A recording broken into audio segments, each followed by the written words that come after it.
Welcome to Grubbin with CultMoo. On this episode, we have 3 different beers from Vancouver. These were given to us by Late Chow. Go check them out. Link down below. Late Chow is an awesome channel. They bought these 3 beers when they came down to visit us recently. This was payment for them shitting in my bathroom and destroying the place. Yes, yes. Our first beer, Fat Tug IPA. For a fat tug.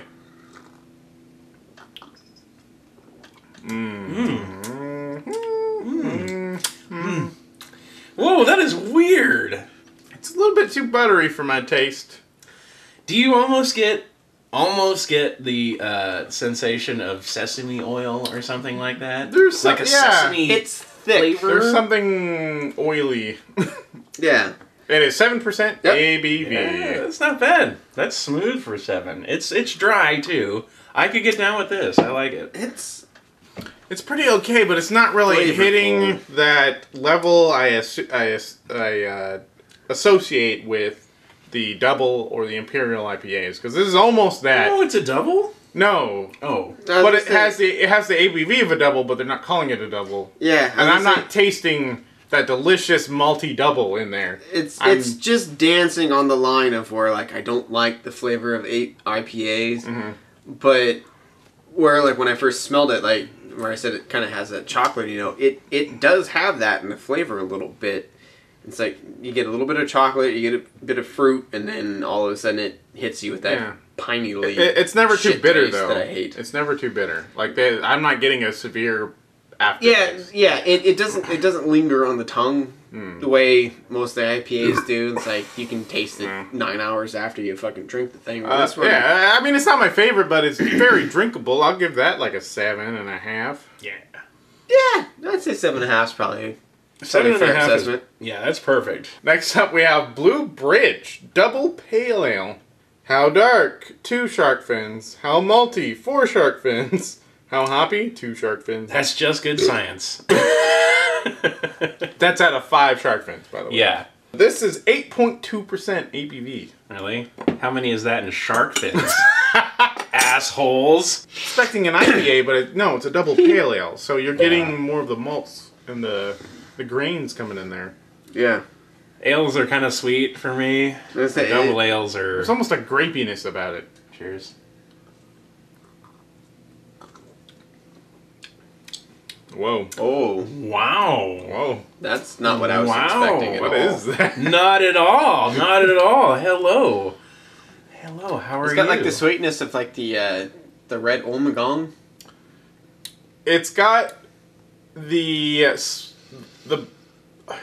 it has all the lighter, sweeter, fruitier notes that like Scotch has, without any of the smokiness or the burn. Yeah. Like it's got that sort of dried apricot and like sweet, like almost molasses sort of things happening in there. Yeah. Yeah, well, it's weird. Like when it first hits your tongue, it almost tastes like a sour beer, and then all of a sudden it finishes off like you're saying with like the Scotch. They're sort of you get the weird very chocolatey. It's very fruity. Fruity-doo-dee-dee-dee-dee. Fruity-doo-dee. We're gonna have to reboot the robot here pretty soon. Yeah, Fruity-doo-dee. Yeah, it's like chocolatey and fruity, and then like there's a little bit of like skunk flavor to it almost. It's very complex for a pale ale. Like that's very It's like nice. Yeah. Witherspoon. She's Yeah. complex. For a pale ale. Yeah. I'd give 8.3. As much as I enjoyed it, and Lofi's gonna puke on me here in a second, I'm gonna give it a 7.5 again. Ooh. You ready for it? You ready for puke all over Wero? That's so sexy. I'm going to have to say that this was dry in the right places. The flavors are understated in the right places for me because I don't like ales. And I just spilled it on the table. So I got to give that one an 8. It's almost refreshing. Wait a minute. These are all Canadian. Yep. This is how it starts. Yep. Oh my god. They lure you in with their beers, and then next thing you know, you're saying A all the time. Our final beer, Banana Hammock. Summer Hefeweizen. Good timing, guys. I'm actually wearing one of those right now. Is there a kielbasa in that banana hammock? Looks like it. Yeah. Although I'm not sure how he's... Yep, that's kielbasa. composition like? This one comes in at 6% ABV, and it's a strong ale. Cheers. Ooh, There's banana in there, isn't it? Oh yeah, that's just totally, you can taste that it. is strangely appealing. pretty heavy in flavor. It's a lot more heavy than I was expecting. That reminds me Ingredients. almost of like Pilsner malt, wheat malt, Golden Drock, I think. Hallertau hops, and yeast.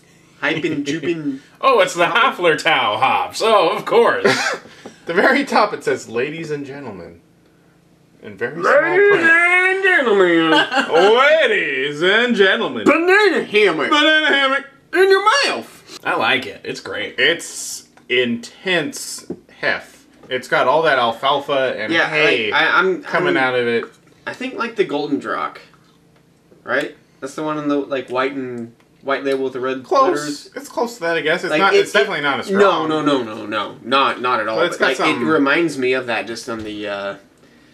Yeah. You get a little bit of that, like almost like the Belgian yeasty flavor, and then It's very the grassy. bubbles. Very grassy, but it has a richness about it that also makes it sort of buttery.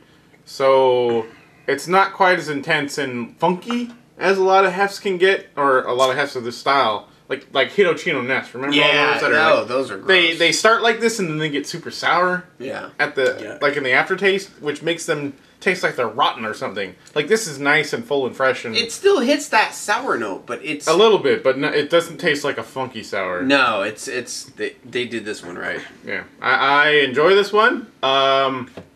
It's still not like the style of beer I normally gravitate towards, so I'll have to give it a 7. I'm gonna give it an 8. I like it. I'm giving it an 8. It's very good. Yeah, buddy. Yeah, that's right. Fuck it. I'm not here to make friends. You don't know shit. I don't need you guys. All right, 3 surprisingly tasty beers. Who knew Canada could make beer? Canada. What can they do? This has been Grubbin with CultMoo. Nationalist CultMoo. Woo! USA. USA.